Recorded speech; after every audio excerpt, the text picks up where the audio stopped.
নতুন প্রতিশোধমূলক হামলার ক্ষেত্রে রাশিয়ান বাহিনী আজকে আবার নতুন একটি মাইল ফলক অর্জন করেছে।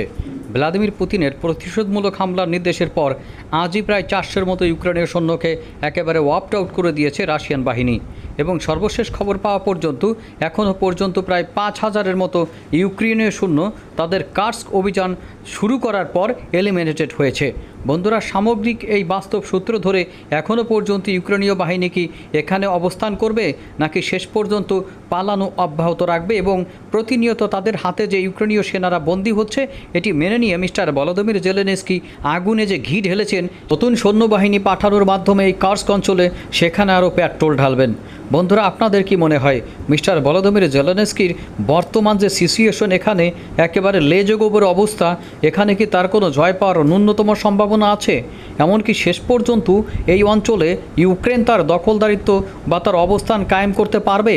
বর্তমান যে 1100 বর্গ কিলোমিটারের কথা বলা হচ্ছে, এই 1100 বর্গ কিলোমিটার ব্যাপী এই মুহূর্তে চলছে ভ্লাদিমির পুতিনের বাহিনীর মহাতাণ্ডব নৃত্য। আর এই মহাতাণ্ডব নৃত্য পড়ে প্রতিদিন 400-500 করে ইউক্রেনীয় সেনা এই অবস্থান থেকে হারিয়ে যাচ্ছে বা অপ্ট আউট হয়ে যাচ্ছে।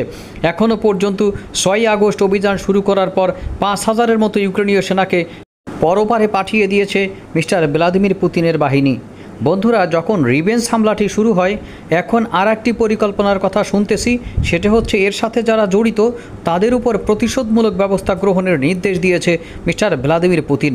এখনও পর্যন্ত আমরা পরিষ্কার নয় এর সাথে যদি আমেরিকা বা ন্যাটো জড়িত থাকে তাহলে তাদের বিরুদ্ধে কোন ধরনের ব্যবস্থা নেওয়ার কথা তিনি বলেছেন। এমন ধরনের সামরিক ব্যবস্থা যদি সরাসরি হয় তাহলে তৃতীয় বিশ্বযুদ্ধ যে কোনো সময় এখান থেকে হয়তো শুরু হতে পারে। এমনই একটি বক্তব্যের পর ইটালির উপপ্রধানমন্ত্রী এ ব্যাপারে স্পষ্ট করে দিয়েছেন, এই তৃতীয় বিশ্বযুদ্ধের অংশীদার হতে চায় না কোনোভাবে ইটালি। অর্থাৎ ইউক্রেন যে সকল সমরাস্ত্র দিয়ে রাশিয়ার অভ্যন্তরে আঘাত আনবে এমন কোনো সমরাস্ত্র ইউক্রেনকে দেবে না ইটালি। ইটালি শুধু সেই ক্ষেত্রেই তাকে সহযোগিতা করবে তার যে ভূমিগুলো রাশিয়া দখল করেছে সেগুলো মুক্ত করার ক্ষেত্রে। আর এই ধরনের বক্তব্য যে শুধু ইটালিই বলবে না, ইউরোপের আরও অনেক দেশ বলবে, সে বিষয়ে কোনো সন্দেহ নেই। কারণ হচ্ছে এখানে যদি একটি তৃতীয় বিশ্বযুদ্ধের সূত্রপাত ঘটে তাহলে ইউরোপ থেকে যে সকল দেশ বা দেশের সমরাস্ত্র রাশিয়ান মূল ভূখণ্ডে আঘাত এনেছে সেই সকল দেশ এবং দেশের সমরাস্ত্রকে টার্গেট করে রাশিয়া তার প্রাথমিক হামলাটি চালাতে পারে। আর এক্ষেত্রে ইউরোপের ওই সকল দেশের এই মুহূর্তে হার্টবিট বেড়ে গেছে, বিশেষ করে যে সকল দেশ তার সমরাস্ত্রের মাধ্যমে এই রাশিয়ার অভ্যন্তরে তার হামলা পরিচালনার নির্দেশ দিয়েছে ইউক্রেনকে। সম্ভবত তাদের কপাল খারাপ হতে পারে। আর রাশিয়ান হামলার হুমকির মুখে থাকার জন্য হাঙ্গেরি এবং ইটালির মতো দেশগুলো প্রস্তুত নয়। সম্ভবত এক্ষেত্রে প্রস্তুতি নিচ্ছে জার্মানি, কারণ জার্মানি প্রচণ্ড পরিমাণ সহযোগিতার মাধ্যমে তারা তাদের ফ্রন্ট লাইনকে সক্রিয় করছে এবং আমেরিকার কাছ থেকে প্রচুর পরিমাণে সমরাস্ত্র এই মুহূর্তে ডেলিভারি নিচ্ছে। অর্থাৎ জার্মানি মনে করছে যেহেতু জার্মানির সমরাস্ত্র এখানে আছে, সেহেতু জার্মানির সমরাস্ত্রের উপরে আঘাত মানে জার্মানির উপরে আঘাত, এবং অতিমাত্রা এখানে যখন রাশিয়া ব্যাকফুটে চলে যাবে, রাশিয়া ব্যাকফুটে চলে গেলে সে অবধারিতভাবে ন্যাটো অ্যালায়েন্স যে সকল দেশ এখানে সমরাস্ত্রে ডোনেট করেছে তাদের উপরে আঘাত আনবে। আর এই মারণ আঘাত সহ্য করার মতো আপাত ক্ষমতা ইউরোপের কোনো দেশের নাই। রাশিয়াকে মোকাবেলা করার মতো ক্ষমতা বা সক্ষমতা এই মুহূর্তে ইউরোপের কোনো দেশেরই নাই। অর্থাৎ প্রথম আঘাতগুলো যারা খাবে তাদেরই 12টা বাজবে। আর এখান থেকে মুক্ত থাকতে হলে এখনই ঘোষণা দিতে হবে যে আমাদের সমরাস্ত্র দিয়ে রাশিয়ার অভ্যন্তরে আঘাত আনা যাবে না। রাশিয়ার হুমকিতে ইউরোপীয় দেশগুলোর এই ধরনের সিদ্ধান্ত অল আউট যুদ্ধের ক্ষেত্রে প্রতিবন্ধকতা সৃষ্টি করবে ইউক্রেনের ক্ষেত্রে। ইউক্রেন কি সেই ব্যাপারগুলো ভালোভাবে নেবে? তারা ইউরোপীয় কমিশনে এক্ষেত্রে বড় ধরনের অভিযোগ দায়ের করতে পারে। ইতিমধ্যে একেবারে মিস্টার ভলোদিমির জেলেনস্কি আমেরিকা সহ তার মিত্রদের ধুয়ে দিয়েছেন বন্ধুরা কার্স্ক অঞ্চলে অভিযানের পর তার সমরাস্ত্র পাঠানোর দেরি করার ক্ষেত্রে। কারণ এই মুহূর্তে তাদের সবচেয়ে বেশি যেটি প্রয়োজন সেটি হচ্ছে আকাশ প্রতিরক্ষা ব্যবস্থা। জার্মানি আমেরিকার মতো দেশগুলো অধিক পরিমাণে আকাশ প্রতিরক্ষা ব্যবস্থার কথা বললেও পরবর্তীতে তারা তাদের কথা রাখেনি। আর এই জন্য কার্স্ক অঞ্চলে তুলোধনা হচ্ছে ইউক্রেনীয় বাহিনী। সম্ভবত তাদের এখানে হায়াত ঘনিয়ে আসছে। আর এই ব্যাপারটি নিয়ে ক্ষুব্ধ প্রতিক্রিয়া ব্যক্ত করেছেন ভলোদিমির জেলেনস্কি। তিনি আমার মনে হয় অতিরিক্ত কিছু চিন্তা করে এগুলো করেন কিনা আমার সে ব্যাপারে যথেষ্ট সন্দেহ রয়েছে। যুদ্ধটি যখন শুরু হয় তখন তিনি বলেছিলেন বা তখন যে তিনি আশ্বাস পেয়েছিলেন পশ্চিমাদের কাছ থেকে যে সে কারণেই মহাশক্তিধর ভ্লাদিমির পুতিনের বিরুদ্ধে তখন 3 বছর পূর্বে যুদ্ধটি শুরু হয়েছিল। কিন্তু নতুন করে আবার তিনি যখন আশ্বাস পেলেন সম্ভবত পূর্বের বক্তব্য বা কথা ভুলে গেছেন। বন্ধুরা, মনে আসে জুলাইতে যে ন্যাটোর সম্মেলনটি অনুষ্ঠিত হয়েছিল, সেখানে তারা শপথ নিয়েছিল ইউক্রেনকে সর্বোচ্চ শক্তি দিয়ে সহায়তা করবে। আর এরপরই আগস্ট থেকে কার্স্ক অঞ্চলে ঘাপান শুরু করে দেয়। এবার উল্টো ঘাপান খাওয়ার পর বা কাউন্টার অফেন্সিভ খাওয়ার পর যখন এখন দৌড় শুরু করেছে বা পালানো শুরু করেছে, এই পালানো অবস্থায় তার হাই অবস্থা, আমাকে দিয়ে শুধু যুদ্ধ বাধায়, কিন্তু একটি কঠিন পরিস্থিতিতে আসলেই তারা আমাকে রেখে পালায়। ব্যাপারটা এমনই। আর এক্ষেত্রে তিনি সরাসরি কোনো রাগ ডাক না রেখে আমেরিকা এবং অন্যান্য যে সকল অ্যালায়েন্স তাকে অস্ত্র সরবরাহের কথা দিয়েছিল, কিন্তু এখনও পর্যন্ত তারা তাদের অনেকের বাজেট ক্রাইসিসের কারণে সমরাস্ত্র দিতে পারেননি ইউক্রেনকে, তাদের কন্ডেম করেছেন এবং তাদের নিষেধাজ্ঞা করেছেন এক প্রকার তিনি।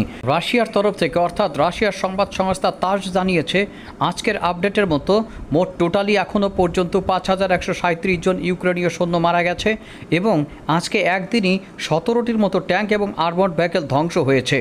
বন্ধুরা, তাসের সংবাদের মাধ্যমে আরও জানা গেছে বর্কি এবং মালায়লঙ্কা শহরগুলোতে প্রচণ্ড রকমের হামলার মাধ্যমে ইউক্রেনীয় বাহিনীকে তটস্থ করে রেখেছে রাশিয়ান বাহিনী।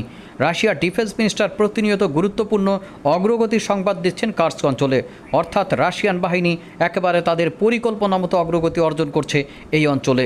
মিস্টার ডিফেন্স মিনিস্টার প্রতিনিয়ত রিপোর্টের মাধ্যমে একটা ব্যাপার নিশ্চিত করতে চাইছেন, এখানে কোনোভাবেই যেন আর তারা সামনের দিকে অগ্রসর হয়ে নতুন কোনো রিজিয়ন বা এরিয়া দখল করতে না পারে এবং সেই অনুযায়ী তারা ব্যবস্থা নিচ্ছে।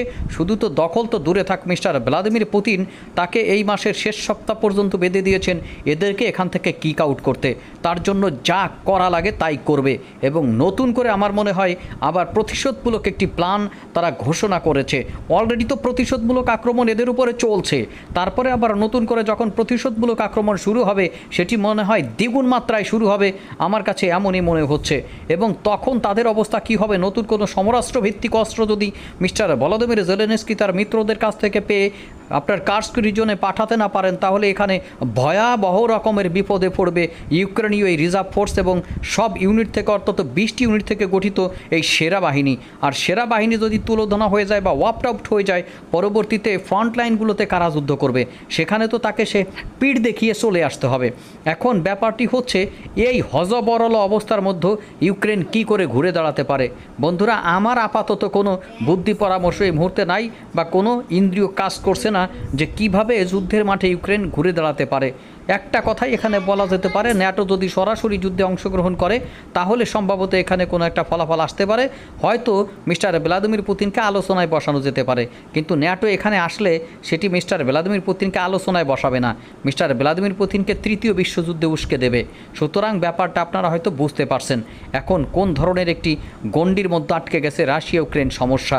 আপনাদের কাছে কি মনে হয়, এই যুদ্ধটি মিস্টার ভ্লাদিমির পুতিন কি জয় ছাড়া থামবেন না, না যুদ্ধটি আমেরিকা এবং ন্যাটো জয়লাভ করে থামবে? কার পক্ষে পাল্লা ভারী আছে? আপনাদের পক্ষের, আপনাদের যুক্তির ব্যাপারগুলো অবশ্যই কমেন্টস বক্সে দুর্দান্তভাবে আমাদের জানাতে পারেন। আমরা চেষ্টা করব আপনাদের বক্তব্যগুলো অনুযায়ী নতুন পরবর্তী ভিডিওগুলো নির্মাণ করতে। বন্ধুরা, প্রতিদিনের আপডেট পেতে চাইলে আমাদের বিশ্বের যে যেখানে আছেন, দেশ এবং দেশের বাইরে, প্রত্যেকেই আমাদের চ্যানেলটি সাবস্ক্রাইব করে পাশে থাকা বেল আইকনটি চেপে দেবেন। তাহলে যখনই নতুন কোনো ভিডিও আমরা আপনাদের উদ্দেশ্যে আপলোড করব, আপনারা রিমাইন্ডার পেয়ে যাবেন।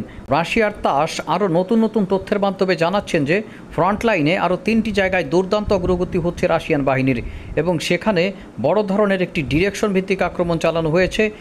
সেই অঞ্চলগুলো হলো কমারোভকা, করিনেভা এবং মার্টিনোভকা। বন্ধুরা, তাসের সিদ্ধান্ত অনুযায়ী বা তাসের খবর অনুযায়ী এই অঞ্চলগুলোতে তাদের অগ্রগতি এক প্রকার দুর্ধর্ষ। এখন দেখা যাক ন্যাটো এবং তার যে অ্যালায়েন্সরা আছে কোন ধরনের সিদ্ধান্ত গ্রহণ করে, কারণ কার্স্কে যে সকল ক্ষয়ক্ষতি হচ্ছে এগুলো যদি প্রকৃত বাস্তবতায় সত্য হয়, এখানে খাঁটু গেড়ে থেকে জীবন দিয়ে এবং আর্মড ভেহিকল হারানোর কোনো মানেই আসে না।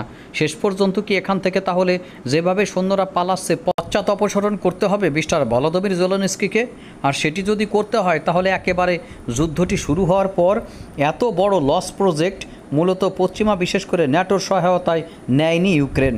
এখানে যদি তারা পরাজিত হয় তাহলে দায়িত্ব কার, মিস্টার ভলোদিমির জেলেনস্কির নাকি ন্যাটোর, নাকি এই পুরো পরিকল্পনাটি যারা করেছিল অর্থাৎ শীর্ষস্থানীয় সামরিক কর্মকর্তাদের? মূলত তারাই এই ধরনের পরিকল্পনার মাধ্যমে তাদেরকে তথ্য দিয়ে থাকে বা তাদেরকে পরামর্শ দিয়ে থাকে। আর এই সকল পরামর্শ সম্ভবত আমেরিকা এবং ন্যাটোর কাছ থেকেই আসে, কারণ তাদের গোয়েন্দা তথ্যের উপর ভিত্তি করে রাশিয়ার আক্রমণগুলো পরিচালনা করা হয়। এটি এক প্রকার ওপেন সিক্রেট। সুতরাং এখন কি করার আছে ইউক্রেনের? বন্ধুরা, একটা ব্যাপার শেষে বলে রাখি, এটি নিয়ে আমি লাইভে আসতে পারে বা নতুন ভিডিও দেবে। সেটি হচ্ছে মিস্টার নরেন্দ্র মোদী কিন্তু ইউক্রেন সফরে গেছেন। এর মধ্যে দারুণ এবং মহা একটা মেসেজ আছে। ভারত এমন একটা দেশ যার সাথে পশ্চিমাদের, বিশেষ করে ন্যাটো অ্যালায়েন্স এবং রাশিয়ার সাথে দুর্দান্ত সম্পর্ক বিদ্যমান। অর্থাৎ আমার কাছে মনে হচ্ছে ভারতই হতে পারে উভয় গোষ্ঠীর মধ্যে একটি আস্থার জায়গা, যারা একটি কান্ট্রির উপর বিশ্বাস রাখে। এখন দেখা যাক mister Narendra Modi America, Russia এবং ইউক্রেনের মধ্যে একটি মধ্যস্থতা সেতুবন্ধন তৈরি করতে পারেন কিনা। তিনি যদি এটি পারেন, তাহলে এই আলোচনাটি হতে পারে রাশিয়া ইউক্রেন যুদ্ধ বন্ধের একটা প্রথম এবং কার্যকারী পদক্ষেপ, যেখানে সমর্থন থাকতে পারে আমেরিকা, রাশিয়া এবং ইউক্রেন সকলের। বন্ধুরা, বুঝতে পারছেন ব্যাপারটি? ধন্যবাদ শেষ পর্যন্ত থাকা।